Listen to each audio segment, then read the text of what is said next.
ก็จะมาถามครูหลิงค่ะว่า ปัจจุบันนี้ทำงานอะไรอยู่นะคะ อืมทำงาน ทำงาน เป็น อะไร ครู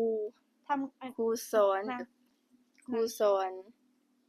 แต่บ่แม่นสอนนำรัฐเด้อพี่น้องสอนเอกชน สอน ภาษาไทยก็ฮ้องว่าอะไรอันถ้าสอนนั่นเอกชนนะ ถูกแล้ว ประเทศไทย ถูกแล้ว ก็เรียกเอกชนเหมือนกันค่ะ สบายดี สวัสดีค่ะพ่อแม่พี่น้องฟังลาวฟังไทยแล้วก็อยู่ต่างประเทศเด้อยินดีต้อนรับเข้าสู่ช่องทุ่งน้ำสาวลาวคนอีนี่2มื้อนี้มากับสาวครูหลิง มีไผคิดฮอดเพิ่นอยู่บ่พี่น้อง มีคนคิดถึงไหมคะ วันนี้ ลืม ก็ กันแล้วบ่จัก วันนี้น้องน้ำก็มาเล่นหาเนาะ เพราะว่าเขาไม่ออกไปเล่นค่ะที่บ้านเราก็เลยเข้ามาเล่นกับเขานะคะทุกคน วันนี้น้องน้ำก็จะมาทำคลิปสัมภาษณ์ค่ะทุกคนเนาะ สัมภาษณ์ครูหลิงเหมือนเดิม ให้สัมภาษณ์ไหมคะ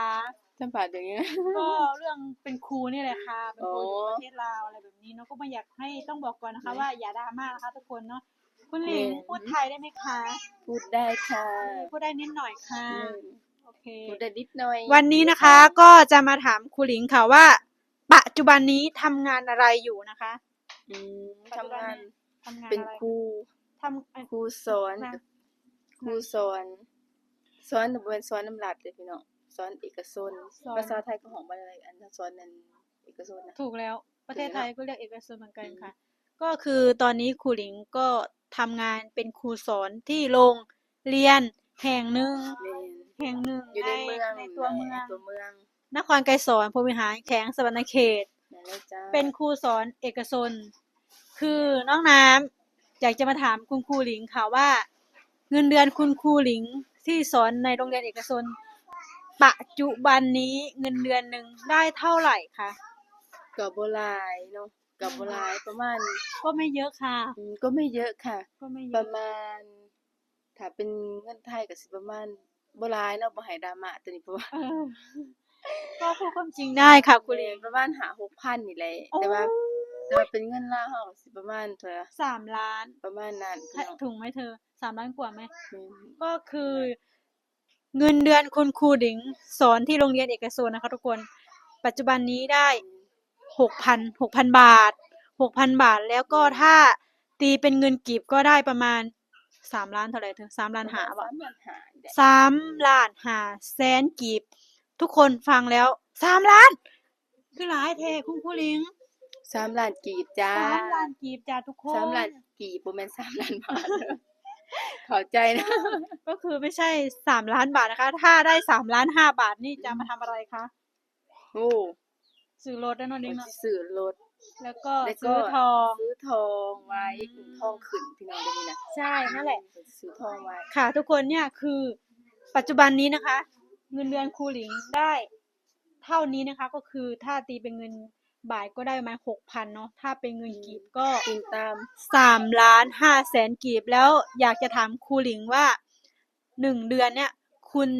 ค่าแบบคล้ายๆว่า คุณมีค่าใช้จ่ายทั้งหมดเท่าไรคะ เพราะว่าคุณน่ะต้องมีการเดินทางไปที่โรงเรียนด้วยใช่ไหมคะ แม่นค่าใช้จ่ายก็น้ำมันรถ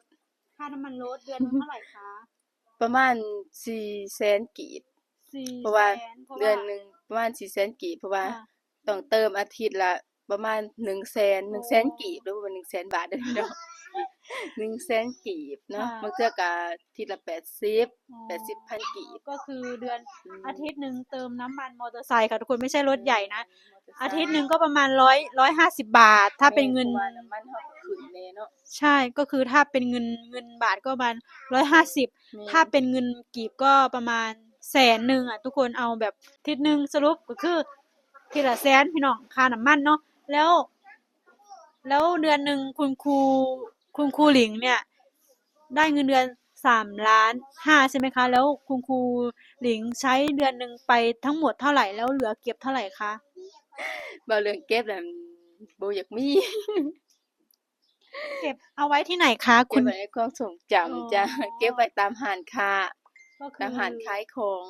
เอา ก็อย่างน้อยก็ยังเหลือไม่แบบ ก็ ล้านหนึ่ง 2 ล้านอะไรแบบนี้ บ่เหลือหรอกเพราะว่าทุกมื้อเราต้องได้ใช้ได้จ่ายแล้วมีแต่เรา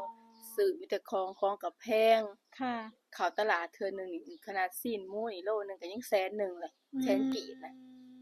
ค่ะ แม่นบัดถ้าต้องกินทุกมื้ออีก ค่ะ บ่มีเก็บมีแต่พอได้กินแต่ละมื้อแต่ละวัน ก็คือคุณครูหลิงบอกว่า เงินเดือนเท่าเนี้ยทุกคนก็สำหรับครูหลิงว่าเยอะไหมคะ3,500,000ก็บ่เพราะว่าบางโรงเรียนน่ะเงินเดือนแฮ่งหลายกว่านี้โอ้บางโรงงานเงินเดือนก็หลายบ่แม่นว่าสิเท่าๆกันโอ้ อิงตามแต่ละโรงเรียนก็ค่ะทุกคนเนี่ยคือเงินเดือนของครูหลิงปัจจุบันนี้ก็คือเงินเดือนคุณครูที่อยู่โรงเรียนเอกชนฝั่งลาวก็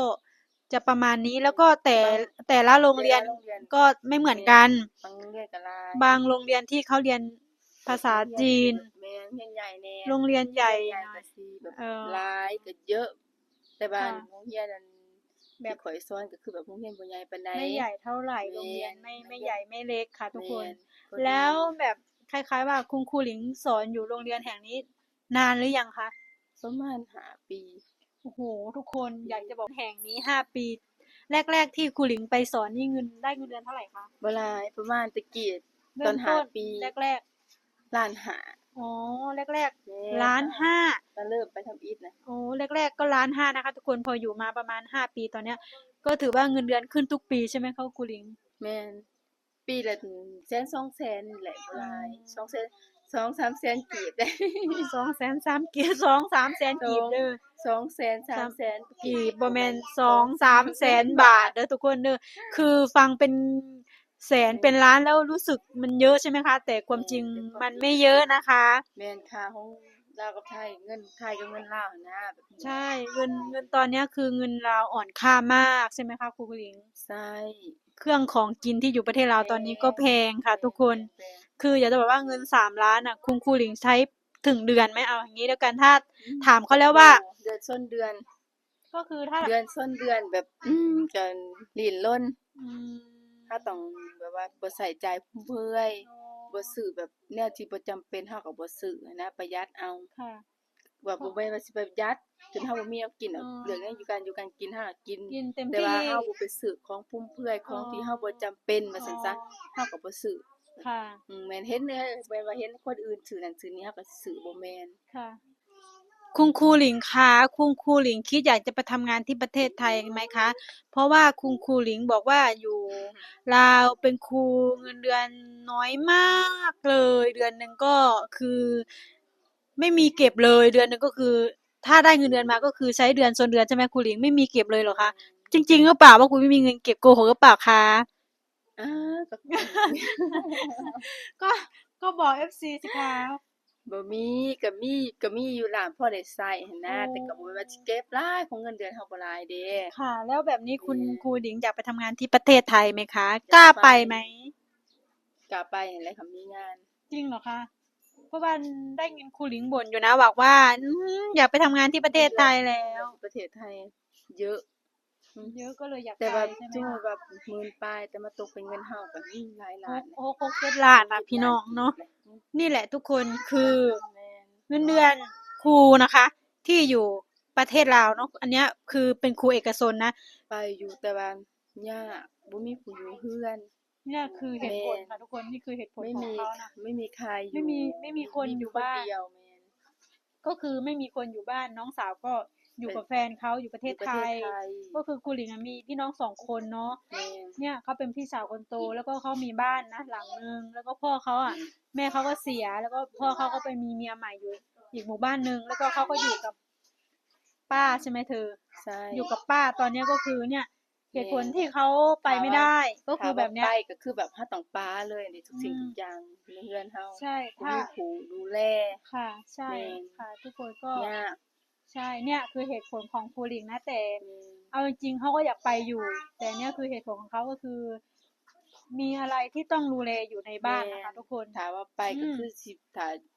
ทางบ้านเจ็บเป็นก็สิยากบ่มีใช่ผู้ไม่มีพาคนดูแลไปโรงบาลไม่มีคผู้นดูแลดูแลอย่างเงี้ยพ่อดูแลป้าแม่อะไรแบบนี้นะคะก็คืออยู่บ้านเราก็จะเป็นแบบนี้ทุกคนครอบครัวใครครอบครัวมันเนาะก็ถามว่าช่วยเหลือกันไหมก็ช่วยเหลืออยู่แต่ว่า แม่นแต่ว่าคนในครอบครัวเอนี่อมาก่อนเนาะใช่ก็ต้องมันก็แม่สำคัญนอ่ะทุกคนเวลาเจ็บเวลาเป็นเราก็ไปเยี่ยมไปดูอยู่แต่ว่าถ้าไม่มีอะไรเราก็อยู่บ้านใครบ้านมันแต่ถ้ามีเจ็บเป็นอะไรนี้ขึ้นมาก็ต้องเนาะช่วยตัวเองแม่เนาะนครูหลิงใช่ค่ะแม่นทุกคนเนี่ยคือเหตุผลของครูหลิงนะคะที่เลือกไม่ไปทำงานอยู่ประเทศไทยเนาะ แล้วก็เลือกเนี่ยเป็นครูสอนอยู่ประเทศลาวทุกคน แม่นอยู่ไปเฮาว่าเฮาได้อยู่เฮือนเฮาเองอีกอย่างก็คือได้อยู่บ้านตัวเองแม่นข้าวก็บ่ได้ซื้อนะเราก็ซื้อแต่ของอยู่ของกิน ซื้อแต่กับ แม่น ซื้อ แต่ แต่ กับข้าว ซื้อแต่กับข้าวแล้วก็ของใช้ส่วนตัว แม่น ของใช้จำเป็นอะไรแบบนี้นะคะ แม่น ทุกคน โอเคค่ะ ทุกคนคลิปนี้ก็มีประมาณนี้นะคะ ขอบคุณทุกคนค่ะ ที่เข้ามารับชมดูคลิปนะคะ ถ้าคนไหนมีความคิดเห็นยังไงนะคะ ก็สามารถคอมเมนต์มาที่ใต้คลิปวิดีโอนี้ได้ค่ะ คลิปนี้ก็มีประมาณนี้นะคะ สวัสดีค่ะ